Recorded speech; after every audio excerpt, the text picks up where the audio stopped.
ሰላም ጤና ይስጥልን እንደምን አላችሁ ውድ የሆርን ኮንቨርሴሽን ተመልካቾች።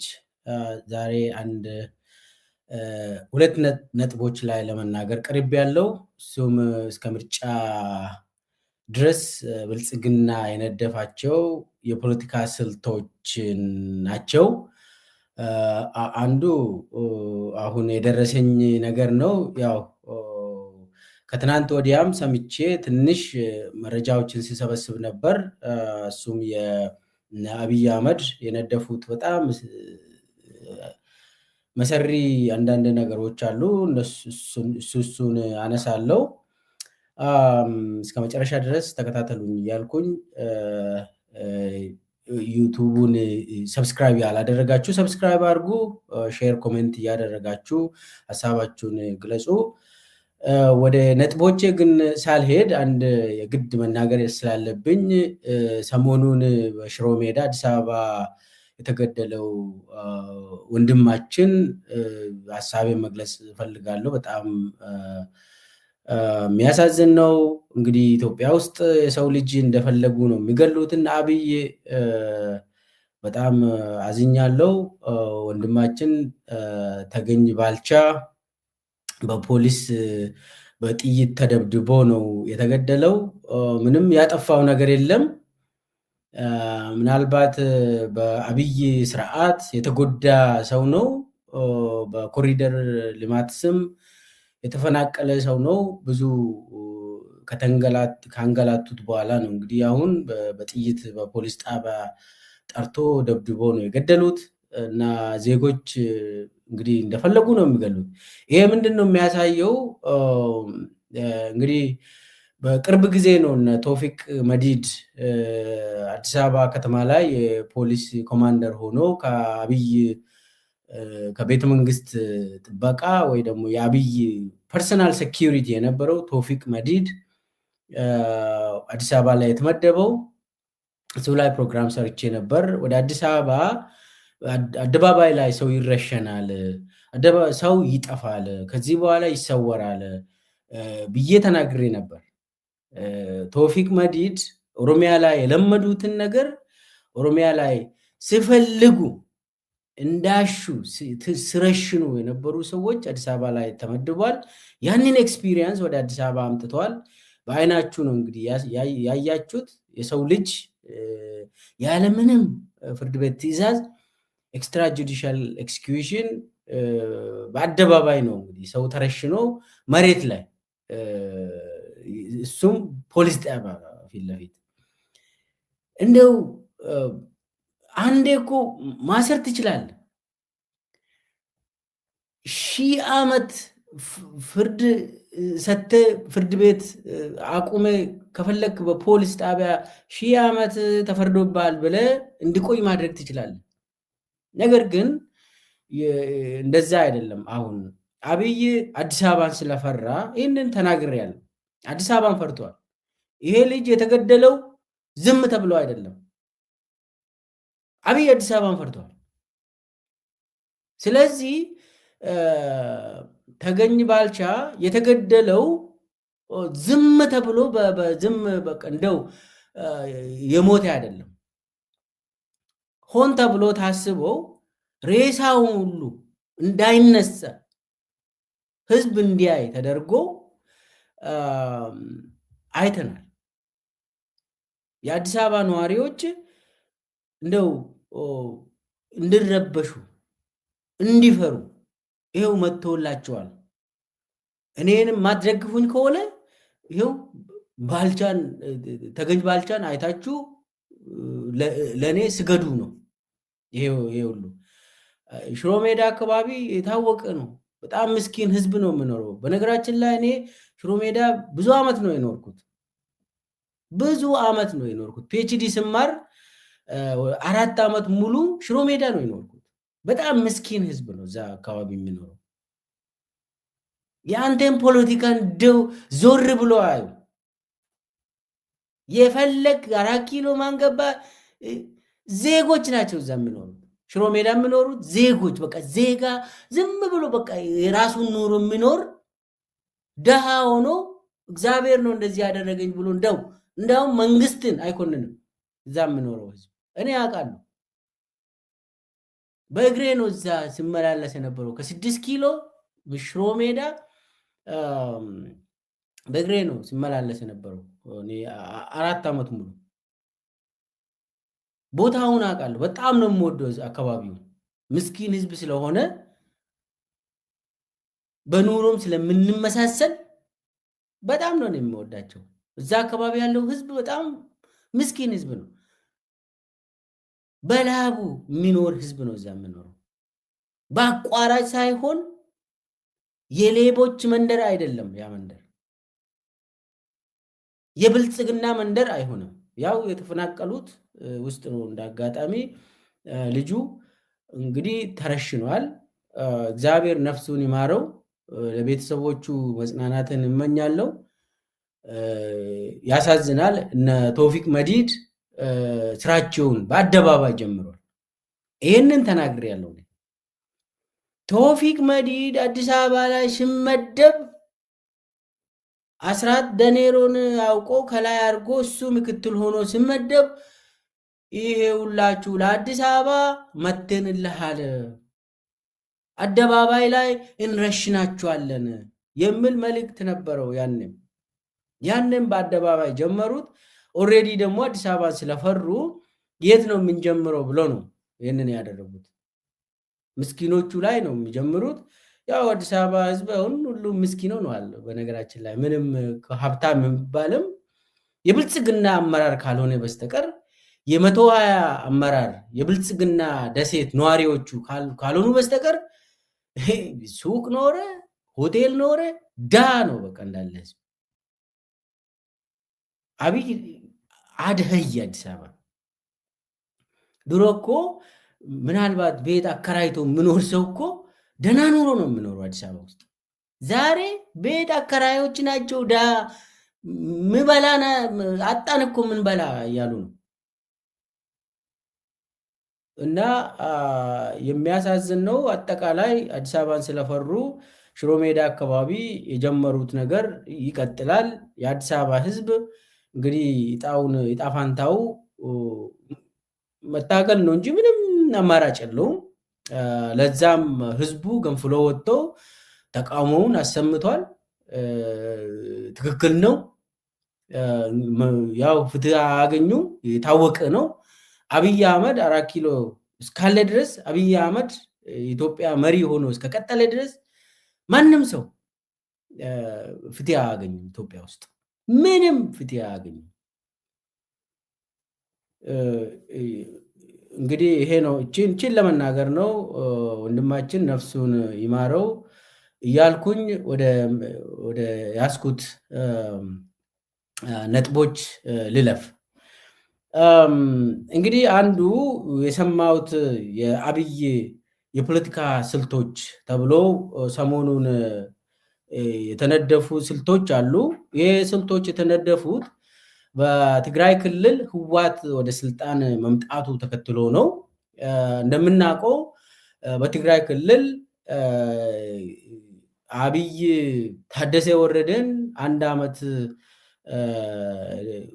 እንዲቀጥል ለ1 ዓመት አራዘመለት። ያንን ደግሞ ህወሓት እኛ ምንም የሰማነው ነገር የለም እኛ አይደለንም ታደሰን ይሾም ነው ብለው ታደሰን ኦልሞስት ከስልጣን አውርዶ የራሱን መንግስት መስርቷል። ትግራይ ክልል አሁን ሙሉ በሙሉ መንግስት አለው። ስራ አስፈጻሚ ስራ ጀምሯል። ፕሬዝዳንት አላቸው። ፐርማነንት የሚባል መንግስት አላቸው። ህግ አውጪ አላቸው። ህግ አስፈጻሚ አላቸው። ህግ ተርጓሚ አላቸው። ፍርድ ቤቶች እየሰሩ ነው። ሙሉ መንግስት ጸጥታ አላቸው። ከድሮ የበለጠ ቲዲኤፍ ራሱን አጠናክሮ ትግራይ ክልል ውስጥ አለ። ስለዚህ ትግራይ ክልል ሙሉ በሙሉ በሚባል ደረጃ ቋሚ መንግስት አለው። አሁን ከዛ ተከትሎ እነ አብይ ቤት በጣም ተረብሿል። ለምን? ከዚህም በፊት ትግራይ ላይ በተወሰነ ደረጃ ውሳኔ ያስተላልፋል አብይ። በእጅ አዙርም ይሁን ትግራይ በአብይ ስር ነበረች ባለፈው 3 ዓመታት በጌታቸው ረዳ ጊዜም በታደሰ ወረደ ጊዜም በእጅ አዙር አብይ ነው የሚመራ።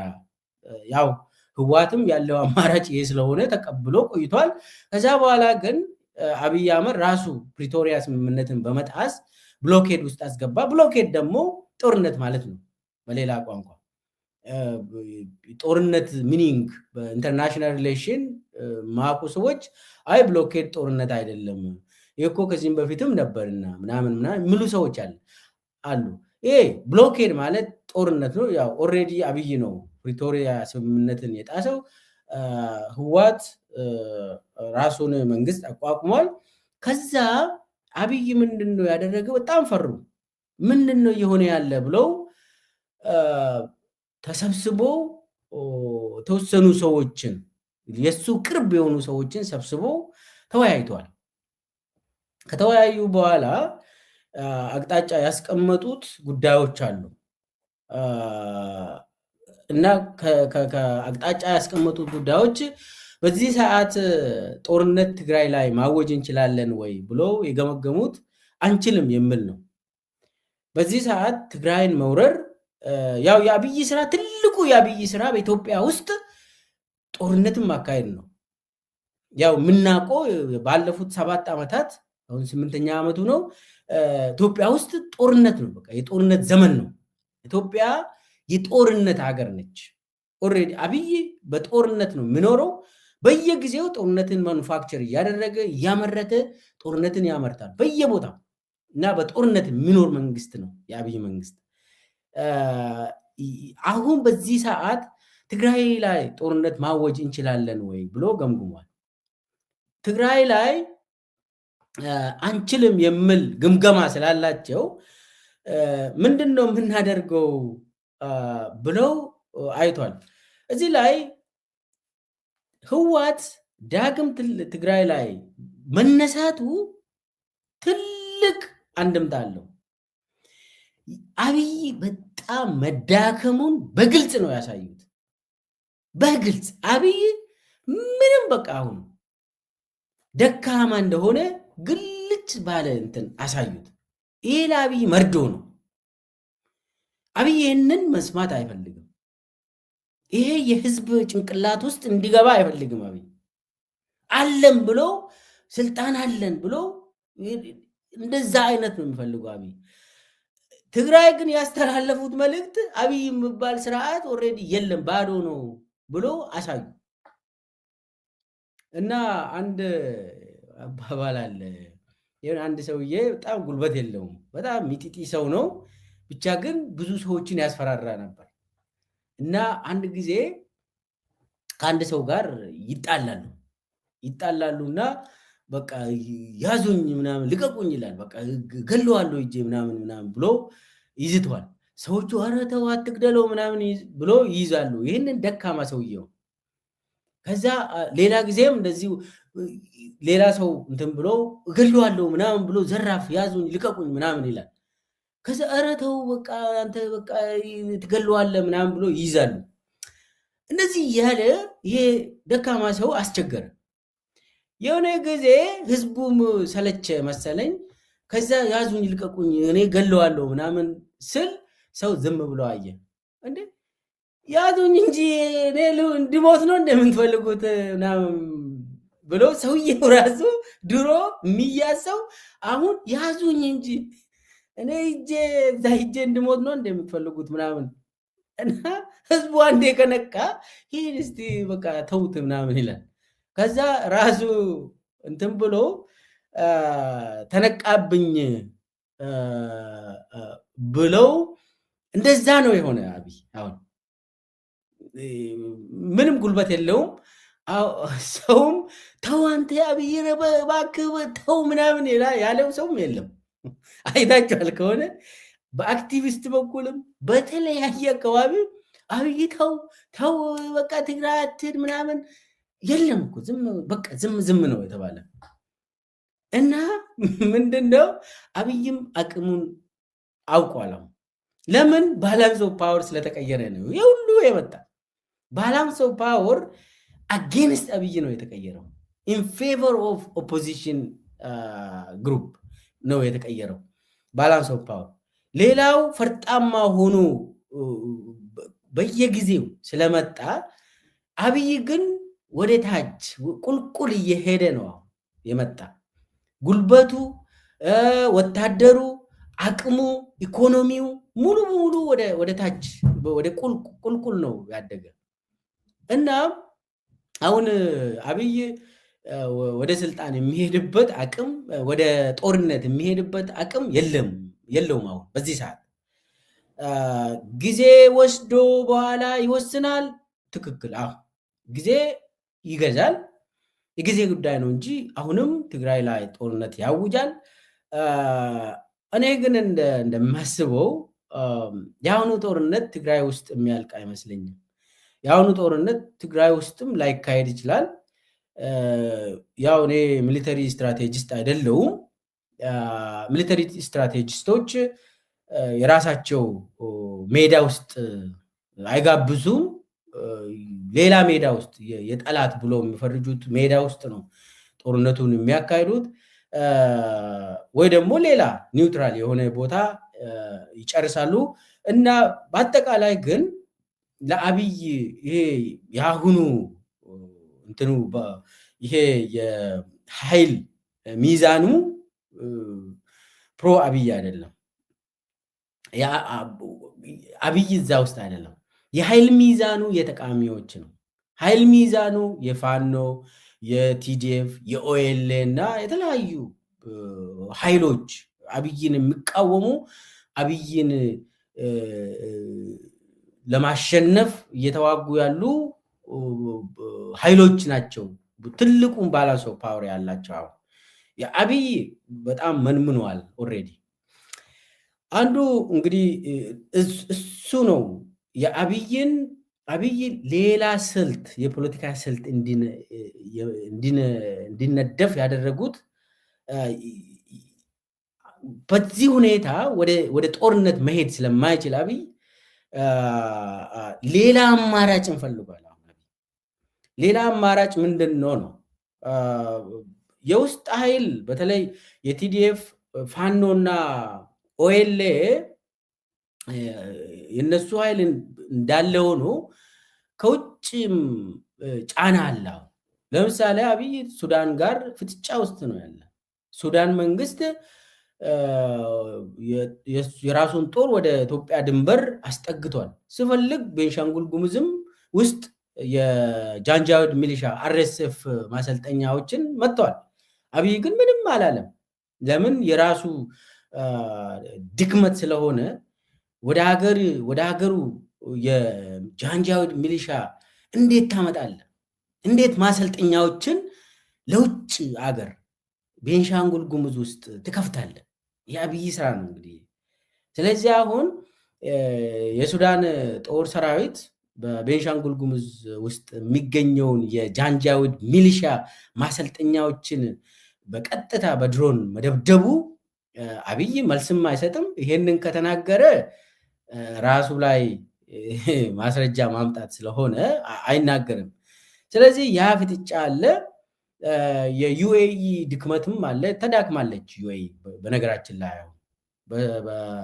በኢራኑ ጦርነት ምክንያት የዩኤኢ መዳከም የአብይም መዳከም የአርኤስኤፍ መዳከም የዩኤኢ ሳተላይቶች እንዳሉ እየተዳከሙ አብይ ኢትዮጵያን የዩኤኢ ሳተላይት አደረገ ኢትዮጵያ እንደው በመለስ ጊዜ መለስ ዜናዊ ጊዜ በኃይለ ማርያምም ጊዜ በአፍሪካ ቀንድ አንከር ስቴት ትባላለች አንከር ስቴት ዛሬስ አብይ የኢትዮጵያን ስም ኢትዮጵያ ሀገርን መጫወቻ ነው ያደረገ ታራ ዩኤኢ ተላላኪ ሳተላይት ነው ያደረገ ልክ እንደ አማጺ ቡድን ኢትዮጵያም እንደዛ ነው ያደረገው እና በዛ ምክንያት ኃይል ሚዛኑ ስለተለወጠ አብይ ሌላ ስልቶችን በጣም መሰሪ የሆኑ ስልቶችን የተጠቀመ ነው አንዱ እንግዲህ ስልት ሰሞኑን ከዚህ ሁኔታ በኋላ ሰሞኑን የተነደፈው የጎንዮሽ ግጭቶች ይነሳሉ። እዚህ ላይ ያዙልኝ፣ በደንብ ያዙልኝ። የጎንዮሽ ግጭቶች በኢትዮጵያ ውስጥ እስከ ምርጫ ድረስ ይበራከታሉ። ትሰማላችሁ? ይህንን እኔ ከውስጥ ነው የማገኘው። ለዚህ የተመደቡ ሰዎች አሉ። የጎንዮሽ ግጭቶች ብዙ ቦታ ይነሳሉ። ይህንን ለምንድን ነው ይህንን አብይ የመረጠው? አንደኛ ቲዲኤፍ ራሱን ስለቻለ ጠንካራ በጣም ሞስት ሊተል ፎርስ ሆኖ ስለቀረበ ፋኖም ኦኤልኤም ከሱ ጋር አንድ ሆኖ ሱዳን ላይ ራሳቸውን ያደራጃሉ የሚል 100% ግምገማ አላቸው ብልጽግናዎች። ስለዚህ አሁን የኦሮሞ ኃይል፣ የአማራ ኃይል፣ የትግራይ ኃይል አንድ ላይ ሱዳን ላይ ሆኖ የጥምር ኃይል ከመሰረቱ በቀላሉ በቤንሻንጉል ጉሙዝ በኩል አዲስ አበባን ይገባሉ የሚል ግምገማ አላቸው። በነገራችን ላይ ያንን መሰረት ያደረገ ምንድነው የምንከተለው ብሎ የአብይ ከፍተኛ ፖሊት እንትን ቢሮ ማለት ትችላላችሁ። ይሄ ብልጽግና ፖሊት ቢሮ አይደለም። በጣም የብሔራዊ ደህንነት ቁልፍ ሰዎች የወሰኑትን ነው የምነግራችሁ። አብይ አህመድ እነ ተስፋዬ አያለው፣ እነ ዘውዱ በላይ፣ እነ ደመላሽ ገብረ ሚካኤል የተሳተፉት ውሳኔ አለ። ይሄ ውሳኔ ለሽመልስ አብዲሳና ለአረጋ ከበደም ለነሱም ተነግሯል። ይሄ ውሳኔ እዚህ ላይ ጌታቸው ረዳም ተሳትፏል። ምንድነው የተባለ የጎንዮሽ ግጭቶች እስከ ምርጫ ድረስ ይነሳሉ ብዙ ቦታ። ለምሳሌ ያክል ምንድነው ያሉት? የጎንዮሽ ግጭት ይህንን ኃይል የኦሮሞ ኃይል፣ የአማራ ኃይል እና የትግራይ ኃይል አንድ እንዳይሆን የሚረዳቸውን ግጭቶች መሬት ላይ በንጹሃን ዜጎች መካከል እንዲነሳ ይደረጋል። ያንን የሚያስነሱ ደግሞ የአብይ አህመድ ህቡ አደረጃጀቶች አሉ። ኦሬዲ ስራ ላይ የነበሩ አቅጣጫ ብቻ የሚጠብቁ ህቡ አደረጃጀቶች አሉ። ስለዚህ ኦሬዲ ደግሞ አቶ የሚባለው አማራ፣ ትግራዊ፣ ኦሮሞ የሚባል ጥምር አቶ የሚባል ኦሬዲ ሰምታችኋል። ይሄ ነገር ይህንን መስበር የሚባለው የአብይ ትልቁ አጀንዳ ነበር። ቆይቷል ይህንን ሲሰሩበት የነበረው። አቶ ካልተሰበረ ይላሉ። አቶ ማለት አማራ፣ ትግራዊ፣ ኦሮሞ በምህጻረ ቃሉ አቶ ይላሉ። አቶ ካልተሰበረ ይላሉ። የአብይ እና ብልጽግና አይሳካም፣ የአብይ ብልጽግና ህልም አይሳካም የሚል ግምገማ ስላላቸው አሁን ሱዳን ላይ በአደባባይ ተመስርቶ ሳይመጣ በፊት ውስጥ በኩል እስከ ምርጫ ድረስ ይህንን አሟጠን እንጠቀም ብለው ወስኗል። ያንን ደግሞ የሚያስፈጽሙ በየቦታው ከላይ በበላይነት የሚመሩ የጦር ሰራዊትና የብሔራዊ ደህንነት የፖሊስ አመራሮች ተመድቧል እና የክልል አመራሮችም ያንን ኦቨርሳይት ያደርጋሉ። በዛ መሰረት በተለይ በብሔር ትግራዊና አማራ መካከል ከፍተኛ ቅስቀሳ እየተካሄደ የሆነ ቦታ ወይ የትግራዊ ተወላጆችን ይገላሉ፣ ከዛ ወይ ደግሞ አማራ ተወላጆች ራሳቸው ገሎ ትግራዊ ነው የገደላቸው ብሎ ፍሬም ያደርጋሉ። ጦርነቱ ሆሪዞንታል እንዲሆን የጎንዮሽ ጦርነት እንዲሆን በሚገባ እንዲሰሩ በጣም እዛ ላይ የተመደቡ ሰዎች አሉ። ኦሮሞና አማራ መካከልም ብዙ ቦታ ግጭቶች ይነሳሉ፣ እንዲነሱ ተመድቧል። ይህንን እኔ ያው ይነግረሃሉ ሰዎች ይህንን በደንብ ቀድማችሁ እወቁ ነገሩን እንድንከለክል ነው። ይሄ ነገር እንዳይሆን ነው። ኦልሬዲ የሆነ ነው። ባይዘው ከዚህም በፊት አርሲ ውስጥ፣ ወለጋ ውስጥ፣ ሸዋ ውስጥ፣ ወሎ ውስጥ፣ አጣዬ አካባቢ በየቦታ ሲያደርጉ ነበር። ያው እናውቃለን። አሁን ደግሞ በጣም ኢንተንሲፋይ ያደርጋሉ። ለምን? ጦርነቱን ከትግራይ ጋር መግጠም ስለማንችል ኢቭን ፋኖንና ኦኤልኤ የያዙት ቦታ ራሱ ብዙ አትግፉ ተብሏል። እስከ ምርጫ ድረስ ፋኖ የያዘውን አካባቢ ብዙ ገፍታችሁ አትሂዱ፣ ምርጫውን ከተማ ላይ እናደርጋለን ነው የተባለ። ኦኤልኤ አካባቢ እነሱም የያዙት አካባቢውን ገፍታችሁ እንዳትሄዱ፣ መከላከያዎች ወደዛ እንዳይገቡ፣ ምርጫው ከተማ ላይ ስለምንጨርስ የህዝብ ድምፅም እዛው እንትኑ ይሄ የተመዘገበ ሰው ይሄ የምርጫ ምዝገባ ምናምን ሁሉም ነገር እኛ ጋር ስላለ አይከብድም ብሎ የትግራይ አይደለም ኢቭን የአማራ ክልል ውስጥም ኦሮሚያ ክልል ውስጥም ገፍታችሁ አትዋጉ ከፋኖና ከኦኤልኤ ጋር ምርጫውን ከተማ ላይ እንጨርሳለን የሚል አቅጣጫ አለ። ትግራይ ጋርም እስከ ምርጫ ድረስ ባንሄድ ይመረጣል ነው። አሁን እዚህ ላይ ጥንቃቄ ማድረግ ያስፈልጋል። አብይ እስከ ምርጫ ድረስ አይዋጋም እያልኩ አይደለም። አብይ ሁኔታዎቹ እስከፈቀዱ ድረስ ምርጫው እስከሚያልፍ ድረስ ጦርነት አያስነሳም። ሁኔታዎቹ ካስገደዱ አብይን ወደ ጦርነት መሄድ ይችላል። አብይ ግን እስከ ምርጫ ድረስ ተመራጭ አይደለም ጦርነት ማስነሳት የሚል ግምገማ አላቸው።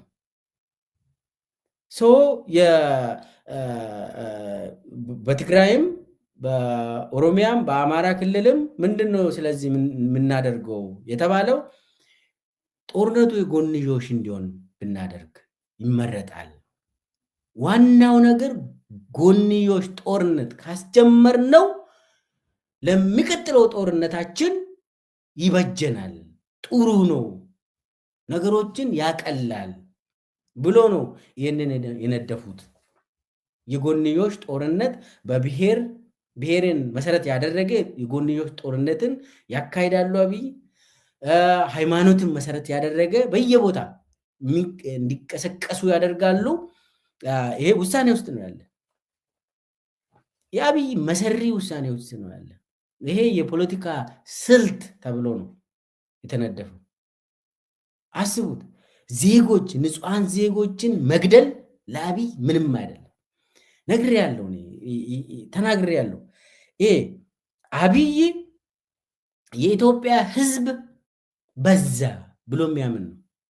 አብይ 135 ሚሊዮን ሕዝብ በዝቷል። ለኢትዮጵያ የሚሆነው 50 ሚሊዮን መብለጥ የለበትም ብሎ ያምናል አብይ። ስለዚህ የአብይ ፕሮጀክት ሁልጊዜ የህዝብ ቅነሳም ዲፖፑሌሽንም እንደ አንድ ፖሊሲ ነው የሚጠቀመው፣ አብይ ይከተላል። ስለዚህ አሁን ብዙ ሰው ሞተ ምናምን ብለን እኛ የምናለቅሰው ለአብይ ፖሊሲ ስለሆነ ምንም የአብይ ስርዓትም ሰው ሞተ ብሎ እንኳን ሀዘን የለም።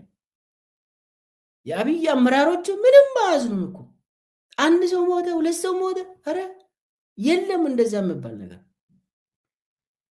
የውሸት እንኳን ሰው መሞት የለበትም ብሎ መግለጫ አያወጡም እኮ እና አብይ ለምን መሰላቸው? ይሄ ሙሉ በሙሉ የመንግስት ፖሊሲ በመሆኑ ነው።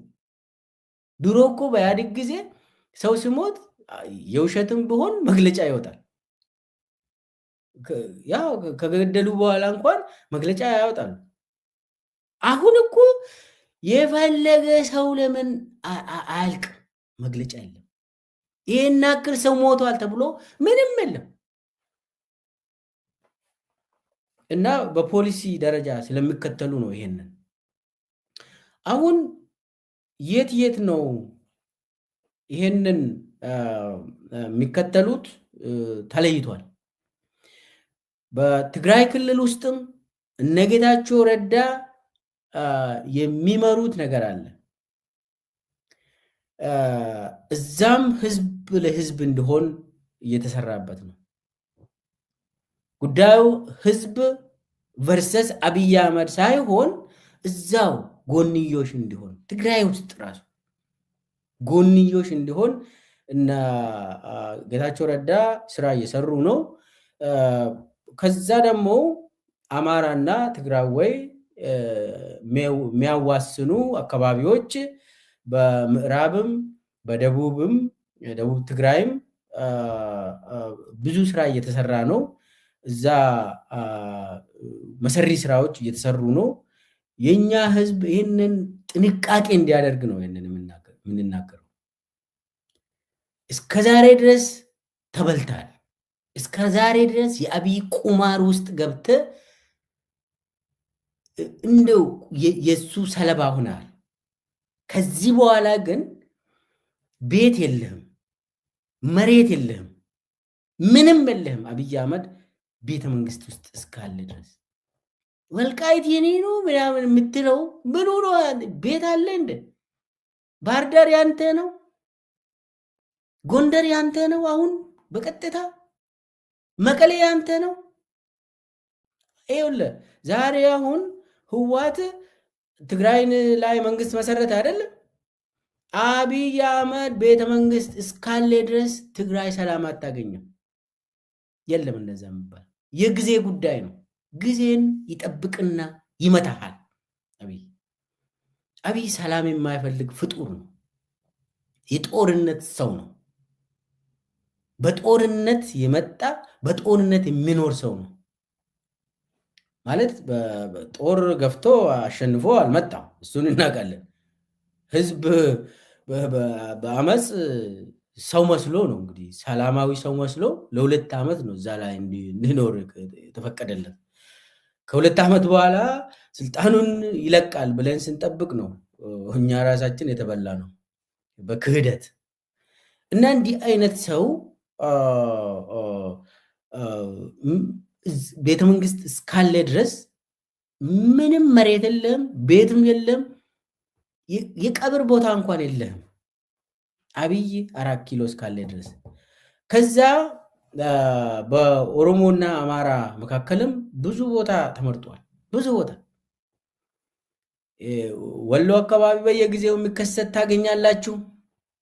ከዛ ወደ ሸዋ ወደ ሰሜን ሸዋ ወደ ስትመጡ ብዙ ቦታ ታገኛላችሁ። ኦሮሚያ ውስጥ ደግሞ ምስራቅ ሸዋ አካባቢ ሰው ተመድቧል። አርሲ አካባቢ አሁንም ሰው ተመድቧል። ባለፈውም አርሲ ውስጥ የኦርቶዶክስ እምነት ተከታዮች ላይ የተከሰተውን ታስታውሳላችሁ። ለዛ ማንም ሰው እንኳን ፍትህ የለም። የኢትዮጵያ ኦርቶዶክስ ተዋሕዶ ቤተክርስቲያን ብቻ ነች ከላይ ያሉ ሰዎች እንደው ብፁዕ አቡነ ማትያስ ብቻ ነው እስካሁን የተናገሩት ከላይ ያሉ። ሌላው እንዳውም እዛ ውስጥ እነ ዳንኤል ክብረት እስካለ ድረስ እንዴት ቤተክርስቲያኒቷ አንድ ሆና ትቆማለች? የለም እንደዛ። ማህበረ ቅዱሳን የአብይ እግር የሚስሙ ድርጅት ነው ያደረገ ዳንኤል ክብረት። የቱ ጋ ነው ትግል? የቱ ጋ ነው ፍትህ? የቱ ጋ ነው የእግዚአብሔር ሰው ምናምን?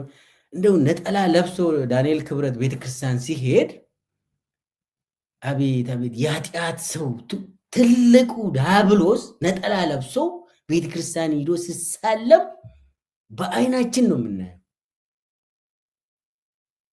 እና የኦርቶዶክስ እምነት ተከታዮች በየቦታ እየታደኑ ሲገደሉ በአብይ ፖሊሲ በአብይ ህቡ አደረጃጀት ሰዎች ተው የሚል ሰው የለም። ተው አይባልም። ወደ አርሲ አካባቢ ወለጋ ውስጥም ይጀምራሉ። አሁን ሰሜን ሸዋ ኦሮሚያ ውስጥ ይጀምራሉ። በአጠቃላይ በአማራ እና በኦሮሚያ አጎራባች ወረዳዎች አካባቢ እነ ተስፋዬ አያለው በበላይነት የሚመሩት አካባቢ። ተስፋዬ አያለው ማለት የመከላከያ የአብይ ጓደኛ ማለት ነው። እሱ የሚመራው መሰሪ ስራዎች ይከሰታል። በወለጋና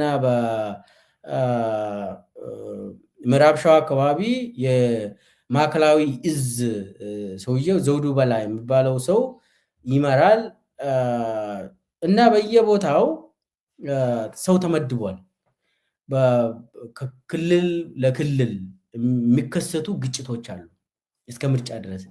ይኸውላችሁ ለምንድን ነው አብይ ይህንን ግጭት በምርጫ ጊዜ ለምንድን ነው እንደዚህ የሚያደርገው ትላላችሁ አይደለ? የአብይ ዋናው ትኩረት ቤተ መንግስት ነች፣ 4 ኪሎ ስልጣን ነች። ያ ስልጣን የሚጠበቀው ዋናው ምሰሶው የጎንዮሽ ግጭት መኖሩን ማረጋገጥ ነው። የጎንዮሽ ግጭቶች እስካሉ ድረስ አብይ ሰላም ያገኛል፣ ፈታ ብሎ ቤተ መንግስት ይኖራል። ይህንን መረዳት አለብን ወገን። አብይ ቴሌቪዥን ላይ ወጥተው ኢትዮጵያ ስም ጠርተው እንትን ስል ሰው አገሩን ይወዳል፣ አብይ ህዝቡን ይወዳል ብሎ ሊሸወድ ይችላል። አብይ እንደዛ አይደለም። እሱ አይደለም የአብይ ጉዳይ። አብይ ቤተ መንግስት፣ ያቺ ቤተ መንግስት 4 ኪሎ ነች የሱ ጉዳይ። ለዛ ደግሞ መሰረት የሚሆነው የጎንዮሽ ግጭት የግድ ነው ለአብይ። ይህንን የምናወራው አንዴ ከሰማ ነው፣ አንዴ ካየ ነው መማር ሰው እኮ አለበት። አንድ ጊዜ ከተከሰተ በየቀኑ ሲከሰት ለምንድን ነው ብሎ ሰው መጠየቅ አለበት። ለምንድን ነው የማይቆሙ? ንጹሃን ዜጎች በየጊዜ ለምንድን ነው የሚጨፈጨፉት? አብይ ካስቆመ እኮ ልክ እንደ ዝናብ ይቆማል። በቃ ልክ እንደ ዝናብ ይቆማል። አብይ አቁሙ ከተባለ ይሄንን የጎንዮሹን ጉዳይ